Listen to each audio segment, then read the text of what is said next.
same page as to what we were going for. You know, what we always said is we wanted, because we felt, well, the way we were describing it before it came out, when people say, what's it like, what's it like, we were saying, it's an old school thrash metal album, but with a modern contemporary twist in both music and production. And I think we delivered on that. And that's what we wanted to do. We wanted to take good old thrash metal, but and make it sound like thrash metal used to, but make it sound more now. And obviously Jace and his production techniques and what he wanted to do with it chimed in perfectly with that, because we basically wanted to. Everyone is going compressed, small, mixed for earbuds, and we went, yeah, fuck that. You know, when the world zigs, we zag. It's like, no, let's go that way. Let's make an album that sounds fucking huge. Yeah, fuck all of this compression and drums that sound great but have no feel. Oh, you can hear everything, but it's got no depth and it's got no feel. It's laptop metal, and you know, we wanted something that sounds real and huge and reminds people of what stuff used to sound like. And to that end, on that album, the drum sounds aren't samples, that's Mark's kit, apart from one section, but let's not go into that. It's Pete's bass sound, reamped with the same stuff he was using at home. Paul recorded the guitars. There is a Kemper profile buried in that sound, but the main guitar sound you hear is a guitar going through an Ibanez Tube Screamer into a Marshall JCM 800 head, mic'd up through a 4x12 3 times in a room, and they are the sounds you hear. Yeah, you know, and obviously my voice is my voice. So you know, it's all natural, organic sounds. You know, the guitar sound is nearly entirely just organic. The drum sound, and so it was paying attention to getting those things sounding massive and huge before we even, before recording, really. It was an absolute delight, and I'm really pleased with it as well, and the production is getting a massive thumbs up in all the reviews as well, so that's great as well. And funnily enough, I spoke to Jace today as well. After all that, I spoke to Jace today, and he was saying he's had a couple of approaches from people because of the Age of Entitlement, and they want to work with him. It's an amazing album, and it gives you that 80s feel. But when I listened to it, it was like, wow, it took me back to the mid-80s when you had the likes of Anthrax and Slayer, and give you that thrash metal feel about it, of a modern take on an 80s concept. And it's brilliant. I love it. Thanks, man. Well, that's exactly what we were gunning for, so thank you. Yeah. I keep telling my mate, because he's in work all the time, and I'm like messaging him, going like, look, listen to this bloody album. We're like, when I'm in work. I'm like, you need to listen to Acid Rain. You need to do it. Get it done. But, has he listened to it yet, then? I don't know. He's a very... He's a strange one. What's his name? Chris Johns. Chris Johns. Right. Okay. When you replay this, you can screen record this. Chris Johns, stop fucking about and listen to our album. Okay. For fuck's sake, get on with it. He's fair play to him. He's got his family and he's working all the time, but I'm like nagging him all the time. You need to listen to this album. You need to listen to it. And he's like, oh, I'm in work at the moment. I'm in work. And I'm like, fuck work. Get and listen to it. Oh, man, cool. So you reformed in 2015, if I'm correct. And rebooted. We didn't reform. You didn't? No, we didn't reform because it's one member. So basically, right off the bat, we said, look, this isn't a reformation, it's a reboot. We tried to reform, we did a few rehearsals, it didn't work out, so we're rebooting with 4 new guys. If you want to hear these songs again, it's this or nothing. Yeah. And everyone went, cool, we're good with that. So, yeah. It's, like I say, I've been doing a spot of research and things like that on different... When I listen to an album, I like to go in and learn about how the band came about, and it's one of my loves with any music and any band is I like to hear the stories about how they formed, how they got their sound, how they... Okay, all right. Well, Paul was going to crew for us when we reformed, and when Kev wasn't able to do a show, Paul was going to step in and take his role. The reformation never happened. I said to Paul, look, we'll definitely work together, even if it's just on some sort of thrash project, whatever it is. Yeah. One night, I went to bed and thought, I woke up in the morning and thought, do you know what? I'm going to do a thrash project, and I'm going to call it Acid Rain. No one else is using that fucking name. So I rang Paul and told him, and he was like, right. I said, right. So I said, I reckon Mac will be up for it. So I'll ring Mac, he'll be up for it. Then we just got to find a drummer and guitarist. And he's like, all right. So I rang Mac, and Mac was like, I'm in. And then I went to see Onslaught, and Jeff, bass player, was saying to me, how's it going with the reformation? Because I told him last time I saw them, and I was like, yeah, it's all fucked, but I'm going to try and put a new band together, but I need blah blah blah, fuck knows, I'm going to find a drummer. He goes, I've got just the guy for you, lovely bloke, Mark Jackson, Geordie, blah blah, brilliant. Rang Mark, me, Paul and Mark rehearsed a few times in Leeds as a halfway point for Mark coming down from Newcastle. Me and Paul coming up from down south. And then we were struggling to find a bass player and guitarist, and then all of a sudden, Cy from Annihilated recommended Pete on bass. Cookie sent a video to the Acid Rain page of him playing Goddess, and we thought, do you know what? That's half decent. Let's get him along.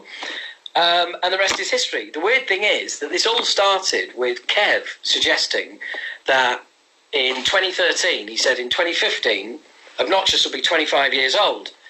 Why don't we play some gigs? And I was like, you fucking what?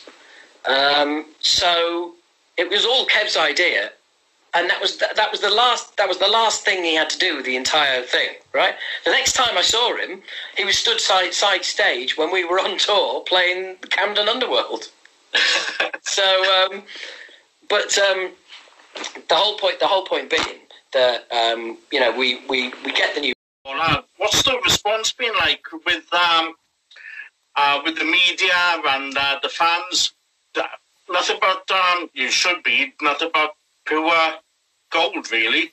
Oh, it's been amazing. I mean, well, basically, I can't remember who I was talking to, but I said that if somebody had told us that it was going to go down as well as it was, I'd have snatched the hand off for that. I'd have been like, yeah, absolutely, that'll do for me. So yeah, I mean, it's blown us away, but also it's the fact that people have really, really picked up on exactly what we were trying to do.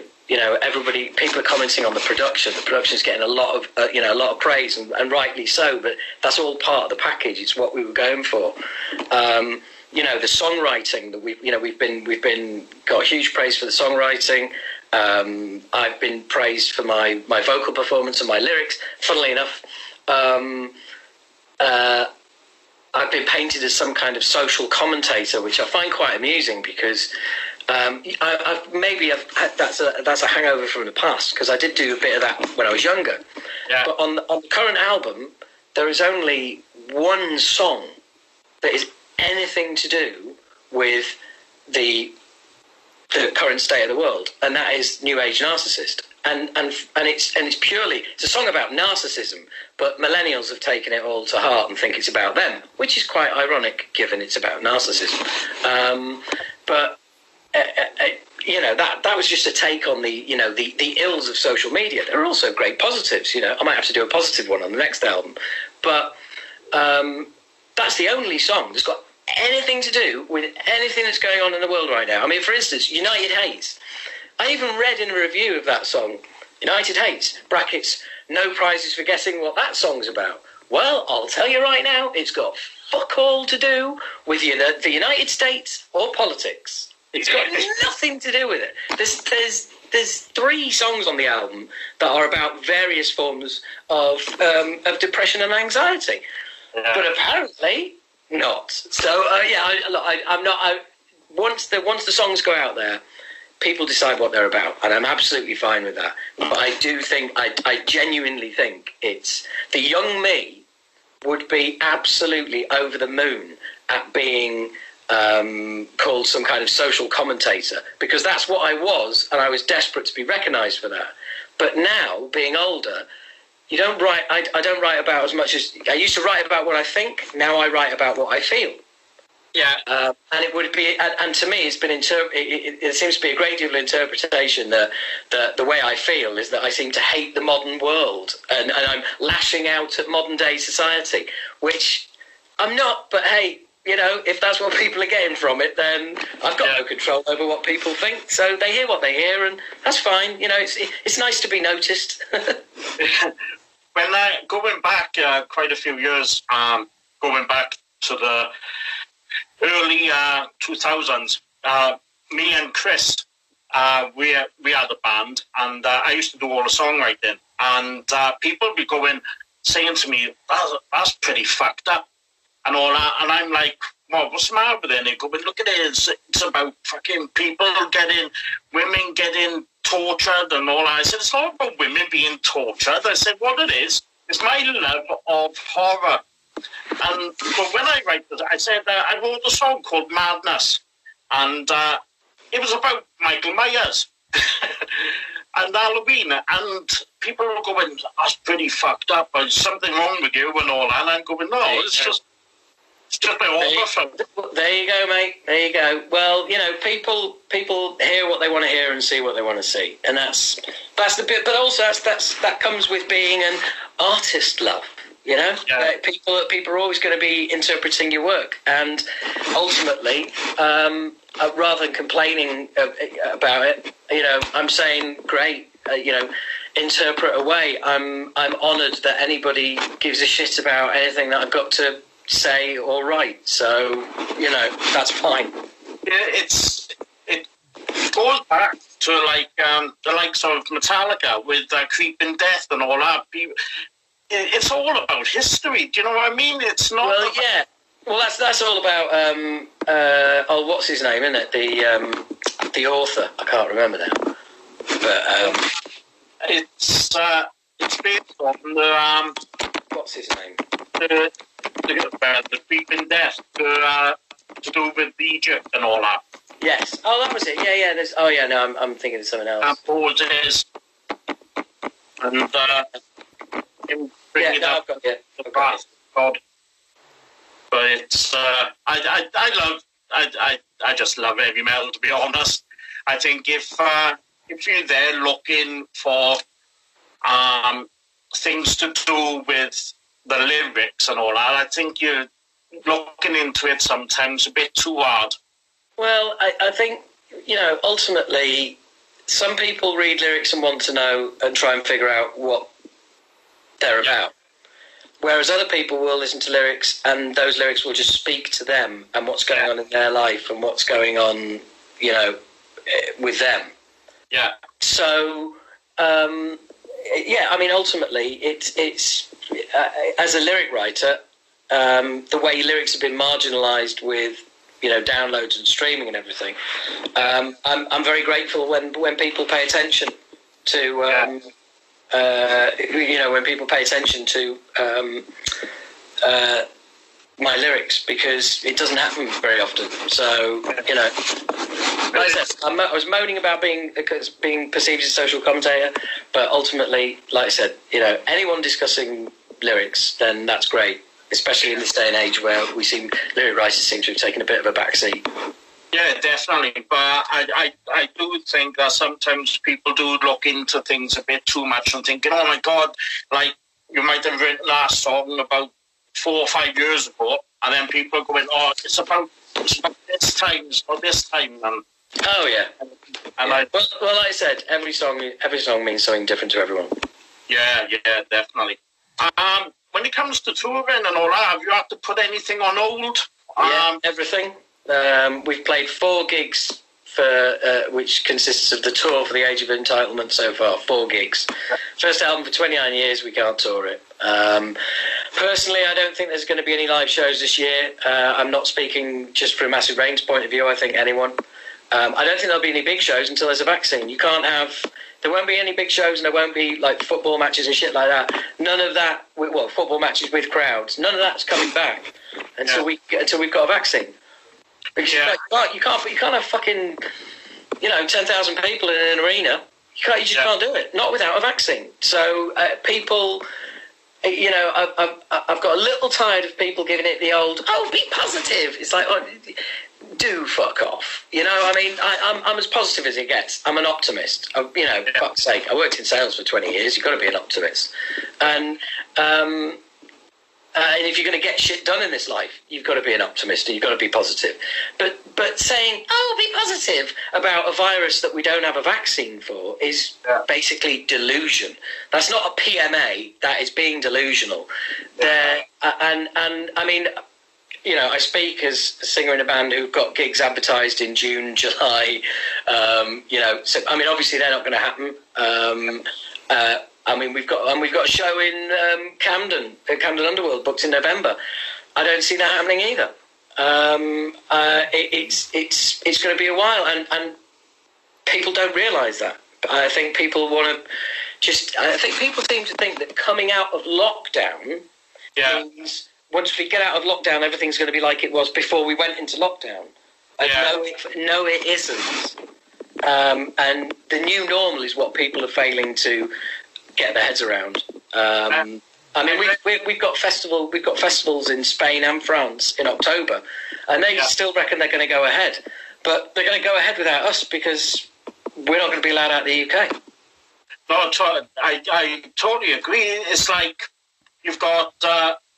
I'm down to go to Slipknot's Knockfest, and I just think that they might as well cancel it now because there's no way bands like Slipknot coming from the States are going to come into this country with us being on lockdown, and they might as well just turn around but I do think when it comes to musicians and gigging and things like that, I do think that maybe the government need to say a bit more and say, look, let's be realistic about it. It's not going to happen this year, so no. Yeah, but they can't because they can't predict the future. No one can. Yeah. They might come out with fucking China, USA, Russia could come out with a vaccine tomorrow. Yeah. You can't. You just can't. You can't. This is the thing. You can't plan for a future when there is so much that is unknown. Yeah.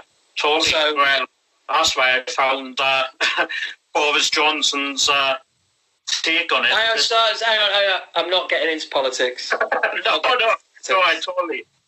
No, but it's like here in Wales, we are on lockdown, so we are still going ahead.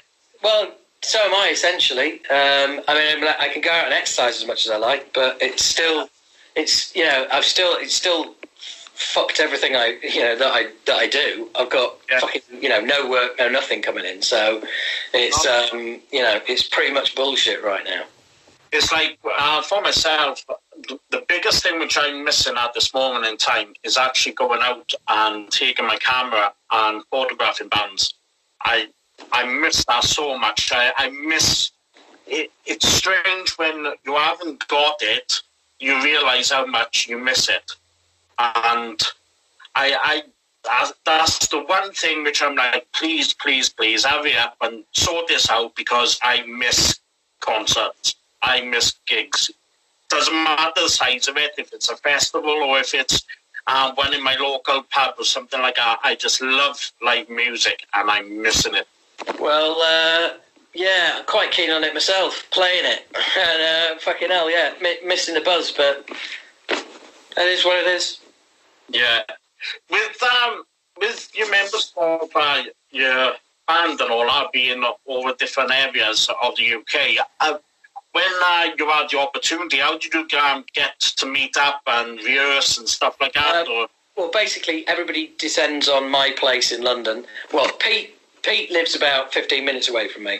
So the rest of the guys, Paul, Mark and Cookie, turn up at my place for a long weekend. We rehearse not far from mine. And that's how we do it. And then everyone sods off at the end of the weekend on Sunday. Yeah. Oh, so we just grab them here and there whenever we can. So and they all just sleep on your sofa and things like that while they don't. I've got a spare room, a 5-star blow-up mattress, and 2 couches. So yeah, no problem. I don't know why I call them couches. I'm not fucking American. 2 sofas. Yeah, probably. That's my Welshness that is coming through. I do believe you were meant to have been playing Cardiff. Yeah. I'm gutted about that because I'd spoken to Andy and Andy was like, yeah, it's all sorted, mate. And I'm like, great. Because not many bands, funny enough, come to bloody Wales. The process. Well, we haven't played Cardiff for a while. I mean, we've played Hobos twice in Bridgend. But of course, that's fucking not even a music venue anymore now. So, but I wanted to come back to Cardiff, because we were being offered shows elsewhere in Wales, and I was like, for fuck's sake, no, I want to play Cardiff. We haven't played Cardiff since fucking 1988. So I want to play fucking Cardiff. And the last time we were supposed to play Cardiff with Exodus on the Fabulous Disaster Tour in '89, the gig was pulled on the day because the venue couldn't get a fire safety certificate. So, remember what venue it was? Garage. The Garage. Maybe. Be a fucking long time ago. So my love of Cardiff was the Barfly. Our band played out. We supported. Funny enough, it was actually in Crown. We supported a band called Drive Like You Stole It, and it got mentioned in the top 100. It came out as 109 greatest gigs of all time or something, and it was only because the same day The Darkness played, and everyone went to the Darkness concert. So we were the first ones on. We played and we waited, and because of The Darkness was there, they went and trashed. They went and trashed everything because obviously nobody bugger turned up. They'd just come from the States, so it was mentioning Quran for that reason. But hey, yes, you can't be being mentioned in Quran. No, it's our band. Well, we got advertised once in Quran, and our band was called Noose, and they misspelt it and called it Moose. Oh fuck me! Misspelling your band name that's the ultimate sin. Oh well, that was the run of the joke, and everyone turning around going, "When is Moose playing? When is Moose?" I'm like, "Oh, fuck off!" Yeah, your fucking mates love that shit. So have you got any more? You got any more questions? And all I was going to finish on is, so I take it we'll be seeing you as soon as all this lockdown and all this business is sorted. We'll be seeing you in Cardiff. I certainly hope so. Well, yes. I mean, look, none of us can predict the future, but I'll go so far as to say that we will be doing a gig in Cardiff before the end of the millennium. So, well, I'll come down and I'll grab a beer with you. Nice one, mate. Nice one. Thank you very much for doing this. And yourself, it's been absolutely fantastic. Great, man. Thank you very much, and thanks for the support. Really appreciate it. And yourself. See you soon. Cheers, and make sure your mate gets that message from me. I'm going to message him now. All right, mate. He'll now, because if he does, I'll tell him the next step. He's coming to your fucking house. Nice one. All right, mate. Care. See you later. Bye-bye. Bye. Bye.